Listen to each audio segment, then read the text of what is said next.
Hello students, आज का हमारा टॉपिक है resonance in LCR series circuit. ठीक है, तो अब आप देखेंगे कि रेजोनेंस क्या होती है और किस फ्रीक्वेंसी पर यह अक्कर करती है। जैसे हमने करंट का एक्सप्रेशन लास्ट आर्टिकल में निकाला था कि करंट इज़ इक्वल्स टू कि करंट की वैल्यू क्या होती है जब एलसीआर सीरीज सर्किट में कि एलसीआर तीनों सीरीज़ में हो।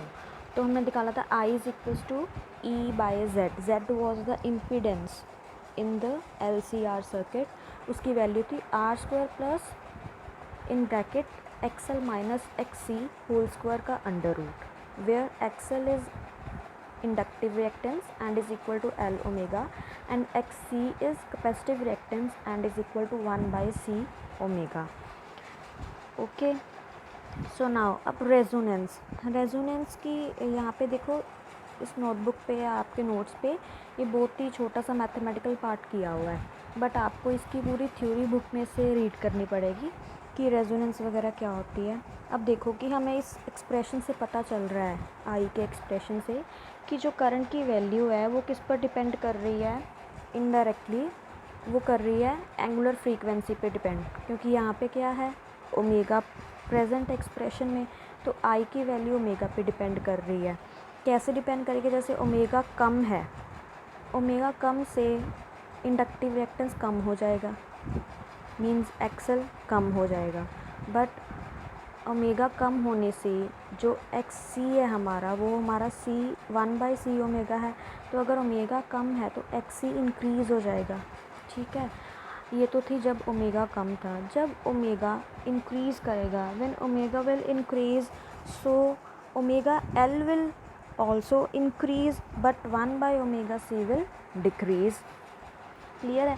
सो अब ऐसी कौन सी वैल्यू होगी जहाँ पे एक्स सी और एक्स एल दोनों इक्वल हो जाएंगी। तो कोई तो वैल्यू होएगी ऐसी, क्योंकि इंक्रीज से डिक्रीज तक दोनों का ग्राफ आ रहा है। अब देखो कोई ऐसी वैल्यू सपोज कर ली कि लेट कर लिया हमारे पास एक ओमेगा नॉट ऐसी फ्रीक्वेंसी है जिस पे एक्स एल और एक्स सी दोनों ही हमारे इक्वल आ जाते हैं। तो वो फ्रीक्वेंसी पे जब ये दोनों इक्वल हो जाते हैं उसे बोलते हैं रेजोनेट फ्रीक्वेंसी, और उस फ्रीक्वेंसी पे करंट मैक्सिमम हो जाता है। हम बोलते हैं कि जो सर्किट है हमारा रेजोनेंस पे आ गया है, कि रेजोनेंस फ्रीक्वेंसी ओमेगा नॉट होती है, जिसका मतलब X L is equals to X C. अब देखो एक्स एल को एक्स सी के इक्वल करेंगे तब क्या आ जाएगा। अगर एक्स एल एक्स सी के इक्वल है, इट मीन्स एक्स एल क्या होगा, L omega but omega naught, क्योंकि फ्रीक्वेंसी रेजोनेंटली है। एक्स सी होता है 1/c omega, means 1/c omega naught. दोनों इक्वल कर दिए तो इम्पीडेंस क्या बन गया हमारा, ये दोनों क्या हो जाएंगे, इक्वल है तो ये ज़ीरो हो गया, तो इम्पीडेंस बन गया आर स्क्वायर का अंडर रूट, और स्क्वायर रूट से अंडर रूट, स्क्वायर से अंडर रूट कैंसिल, तो z is equals to R. It means impedance क्या रह गया, सिर्फ रेजिस्टेंस की वैल्यू रहेगी, मीन्स सिर्फ ओहमिक रेजिस्टेंस।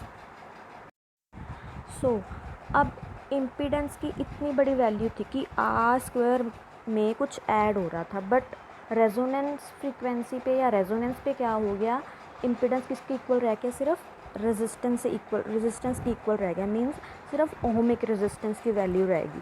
तो अगर हम z को r सब्स्टिट्यूट करेंगे तो हमारी ये वाली जो करंट की वैल्यू है, ये फर्स्ट वाली I इज़ इक्वल्स टू ई, ये वाली इक्वेशन में अगर ये तो ज़ीरो ही हो गया फैक्टर, तो I हमारा क्या बन जाएगा, E/r।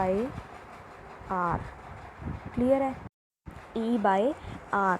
तो अब देखो डिनोमिनेटर क्या हो गया, डिनोमिनेटर हमारा हो गया है मिनिमम हो गया, क्योंकि r में कुछ ऐड नहीं हो रहा। तो क्या हो गया, करंट जो हो गया वो हमारा मैक्सिमम हो गया। इट मीन्स एट रेजोनेंस जो करंट हमारा होगा वो मैक्सिमम होगा। ठीक है, तो इसका ग्राफ भी हम प्लॉट कर सकते हैं। जैसे इस तरफ हमने फ्रीक्वेंसी ले ली, इस तरफ करंट ले लिया, एक value, this is omega naught. Clear है, दिस इज़ ओमेगा नॉट पे करंट क्या आ जाता है, हमने देखा है मैक्सिमम, मीन्स ओमेगा नॉट से लेफ़्ट की तरफ जाएंगे तब भी करंट कम होगा, राइट की तरफ जाएंगे तब भी करंट कम होगा। तो हम इसको अगर अच्छे से बनाएं तो ऐसे बना सकते हैं कि हमारे ग्राफ की वैल्यू ऐसे दिखेगा ग्राफ। ये सेंटर पे जहाँ पे मैक्सिमा है वो हमारा कौन सी वैल्यू पे है, ओमेगा नॉट पे। और इस तरफ जाएंगे तो भी डिक्रीजिंग नेचर, इस तरफ जाएंगे तो भी डिक्रीजिंग, तो इस तरफ करंट आ जाएगा हमारा। क्लियर। तो ये हमारा ग्राफ बन जाता है एट रेजोनेंस पे, और ओमेगा नॉट को हम बोलेंगे रेजोनेंट फ्रीक्वेंसी। अब देखो हमने बोला है कि ओमेगा नॉट पे दोनों इक्वल हो जाते हैं, एक्सएल और एक्स सी। मीन्स हम क्या लिख सकते हैं, omega naught L is equals to 1 by omega naught C. यहाँ पे हम ये लिख सकते हैं कि L C is equals to 1 by omega naught square, या फिर omega naught square is equals to 1 by L C. अगर ओमेगा नॉट की वैल्यू निकालें तो 1/LC का अंडर रूट। ये तो थी एंगुलर। अब लीनियर फ्रीक्वेंसी क्या होती है, लीनियर फ्रीक्वेंसी होती है omega is equals to 2 pi into nu. Nu की बजाय हम स्मॉल एफ भी यूज़ कर सकते हैं। तो स्मॉल एफ या लीनियर फ्रीक्वेंसी क्या आ गई, omega by 2 pi. So F क्या बन गया, ओमेगा नॉट, सॉरी यहाँ पे ओमेगा नॉट आएगा। ओमेगा नॉट की वैल्यू हमने निकाली थी root L C, 1/2 pi under root L C. तो ये लीनियर फ्रीक्वेंसी की वैल्यू आ गई एट रेजोनेंस पे। क्लियर है। इसको भी एफ़ नॉट से हम लिखेंगे क्योंकि omega naught is the resonant frequency and F naught is the linear resonant frequency. उसकी वैल्यू क्या होगी, 1/2 pi under root L C. Next आ जाता है हमारा L C oscillations. L C oscillations क्या होती हैं, मीन्स जिसमें एल और सी दोनों ही सर्किट में होंगे, इन दोनों के अलावा कुछ नहीं होगा। मीन्स एक इंडक्टर और कैपेसिटर पैरेलल में लगे होंगे। तो सबसे पहले क्या होता है एल सी ऑसिलेशंस में, एक कैपेसिटर फुली चार्ज्ड होता है, उसको हम इंडक्टर से कनेक्ट कर देते हैं पैरेलल फॉर्म में। ठीक है, आप फिगर में देख सकते हो कैपेसिटर इज़ फुली चार्ज। जब हम फुली चार्ज कैपेसिटर को इंडक्टर से कनेक्ट कर देंगे तो होगा क्या कि जो चार्ज कैपेसिटर है वो करंट सेंड करना स्टार्ट कर देगा सर्किट में। तो it will start sending a current. अगर करंट फ्लो होना स्टार्ट हो जाएगा सर्किट में तो वो इंडक्टर में भी पास करेगा। इंडक्टर में अगर करंट पास करेगा तो क्या होगा, magnetic field inside the conductor will grow and it produces induced EMF।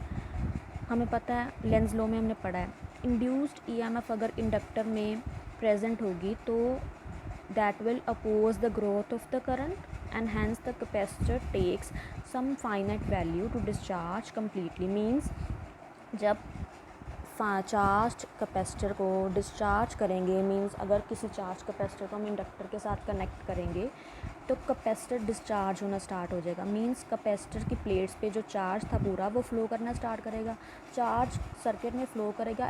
इसका मतलब है करंट फ्लो हो रहा है। करंट फ्लो करेगा फ्रॉम पॉजिटिव टू नेगेटिव। यहाँ से करंट ऐसे आएगा, इस तरफ जाएगा।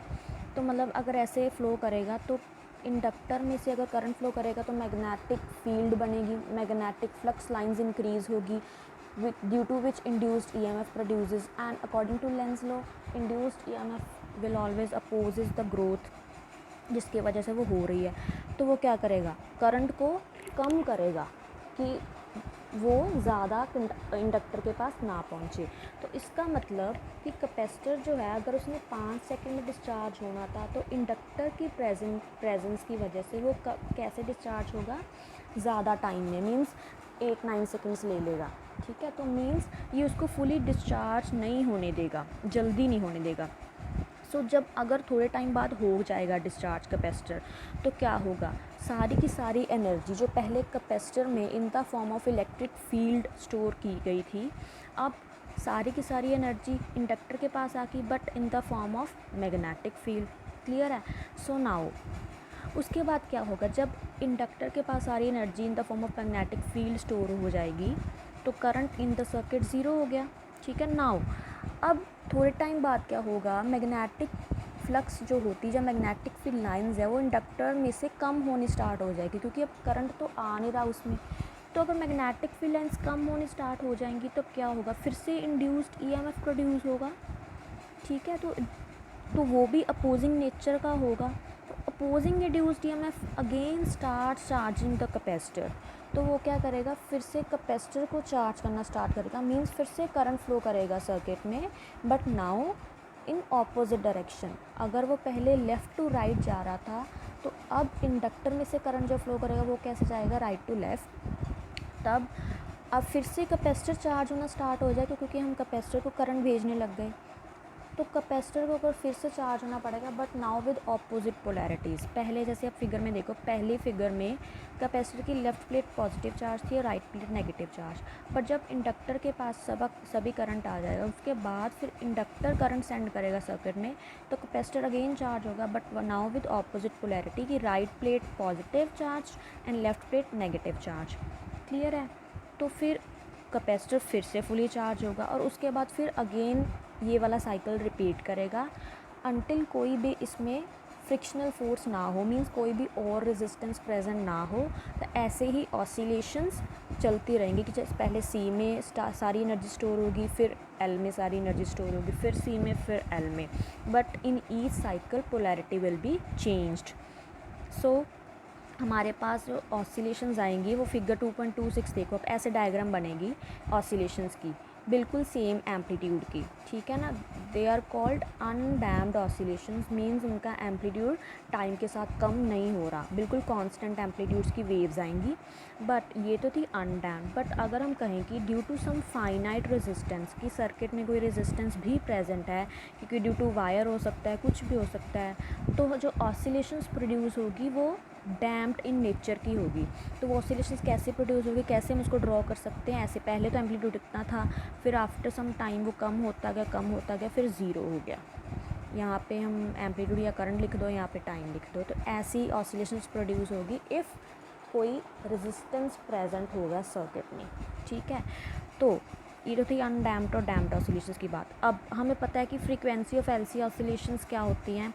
हमने फ्रीक्वेंसी की वैल्यू निकाली थी 1/2π√LC। क्लियर है।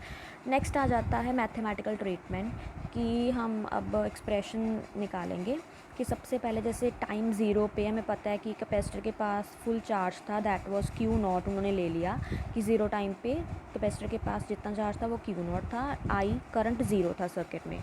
अब धीरे धीरे क्या हो गया, करंट फ्लो करेगा, करंट चेंज है ना, विद द टाइम चेंज होगा, सर्किट में इंक्रीज़ होगा। अब now induced EMF across inductor कितना होगा, हमें पता है इंडक्टर के अक्रॉस इंड्यूस्ड ईएमएफ होता है वो इतनी वैल्यू का होता है। On potential difference across capacitor क्या होता है, Q/C। अब दोनों पैरेलल में, दोनों को इक्वल कर दो। जैसे Q/C को हमने लिख दिया LdI/dt के इक्वल लिख दिया। क्लियर है। अब इनके इक्वल लिख दिया तो आगे जाके आपके पास ये वाली इक्वेशन बन जाएगी, ये वाली LdI/dt minus Q/C is equals to 0। अब हमें पता है कि सबसे पहले जब कैपेसिटर से करंट फ्लो करेगा तो चार्ज कम होता जाएगा कैपेसिटर की प्लेट्स में, तो हम आई, वैसे तो हमें पता है आई होता है dQ/dt, बट अगर चार्ज कम हो रहा है कैपेसिटर की प्लेट्स में से तो हम यहाँ पे माइनस साइन लिखेंगे, जैसे इन्होंने लिखा है।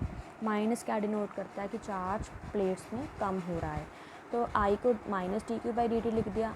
अब dI/dt निकालना मीन्स इसका डिफ्रेंशिएशन कर दिया, तो इसका डबल डिफ्रेंशिएशन हो जाएगा।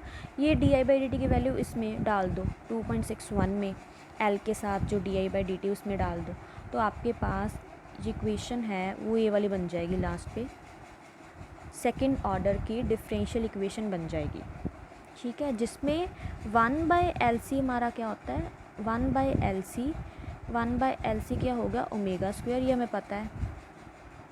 क्लियर है। तो 1/LC को ω² सब्सिट्यूट कर दिया तो हमारे पास 2.64 इक्वेशन बन गई, d² Q/dt² plus ω² Q is equals to 0।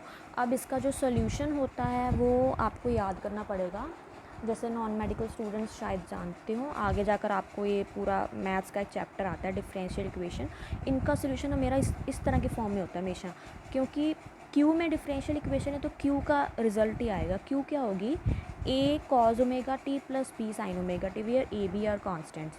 ठीक है, तो आपको 2.65 ये सोल्यूशन है ऐसे याद करना पड़ेगा, इनका होता है। आगे जाके आप हायर क्लासेस में देखोगे कि ये कैसे बनता है, फ़िलहाल के लिए आप याद कर लो। Now to find A and B means constants को अगर फाइंड करेंगे तो हमें पता है इनिशियल कंडीशंस लगाएंगे। जैसे इन्होंने लगाई कि जब टी ज़ीरो था क्यू नॉट था, सब्स्टिट्यूट कर दिया टी ज़ीरो और क्यू को क्यू नॉट कर दिया 2.65 में, तो आपके पास आ जाएगा A is equals to Q naught आ जाएगा। क्योंकि देखो कॉस ज़ीरो क्या हो जाएगा, टी ज़ीरो पुट करना है, कॉस ज़ीरो 1 होता है, साइन ज़ीरो 0 हो जाएगा, तो ए की वैल्यू क्यू नॉट आ गई। नाउ आई क्या होता है हमारा minus D Q by D T, तो यहाँ पे भी क्यू की वैल्यू सब्स्टिट्यूट कर दी, फिर उसका डेरिवेट कर दिया, आप कर लोगे ये सब कुछ। नेक्स्ट फिर आपके पास 2.66 बन जाएगी ईजिली डिफरेंशिएशन करने के बाद। नाउ फिर कंडीशंस लगा दी, टाइम ज़ीरो पे करंट भी ज़ीरो होगा, तो 2.66 में करंट ज़ीरो डाल दिया, टाइम ज़ीरो, तो बी ज़ीरो आ गया। ए हमारा क्यू नॉट आ गया था, बी ज़ीरो आ गया। ठीक है, सो ए बी दोनों की वैल्यू 2.65 में डाल दी, जो सोल्यूशन मैंने निकाला था। ए को क्यू नॉट डाल दिया, बी को ज़ीरो डाल दिया। बी को ज़ीरो डालने से साइन वाला फैक्टर तो ख़त्म हो गया, तो कौन सा बच गया, सिर्फ कॉज वाला। तो Q is equals to Q naught cos of omega T. Clear है, इतना ही करेंगे। एनर्जी स्टोर का आपके है नहीं है सिलेबस में, तो इतना ही कर लेना। अगर आप इसके बाद भी करना चाहते हो, जैसे ये 2.67 समझ आ गया। नेक्स्ट उन्होंने energy stored in the capacitor and inductor के एक्सप्रेशंस निकाले हैं मैथमेटिकल। आपको पता है कि energy stored in the capacitor की वो किसी इंस्टेंट पे क्या होती है, हाफ क्यू स्क्वायर बाई सी होती है। तो उसमें भी क्यू की वैल्यू जो हमने सोल्यूशन निकाला है, Q naught cos omega T substitute कर दोगे तो आपके पास energy stored in the capacitor आ गया। उसके बाद energy stored in the inductor भी निकाल सकते हो, वो होता है half L I square. I को D Q by D T लिख दिया और फिर से क्यू की वैल्यू सब्स्टिट्यूट की, उसका डेरिवेट करोगे, क्योंकि D Q by D T है मीन्स क्यू को Q not cos omega T substitute करके उसके बाद डेरिवेट कर दिया, जैसे इन्होंने किया है ये वाले स्टेप में। तो फिर डेरिवेट करने के बाद ये आ गया आपका। तो नेक्स्ट आपके पास ये वाली इक्वेशन बन जाएगी, energy stored in the inductor, ये वाली कैपेसिटर के ऊपर निकाली। Total energy in NC circuit अगर हम कैसे निकालेंगे, कैपेसिटर में जितनी स्टोर थी प्लस इंडक्टर में जितनी स्टोर थी, तो उन दोनों का सम कर देंगे, आपके पास आ जाएगा Q not square by 2c, ये वाली वैल्यू आ जाएगी। बाई चांस अगर आ ही जाता तो आप इतना कर ही लेना। क्लियर है।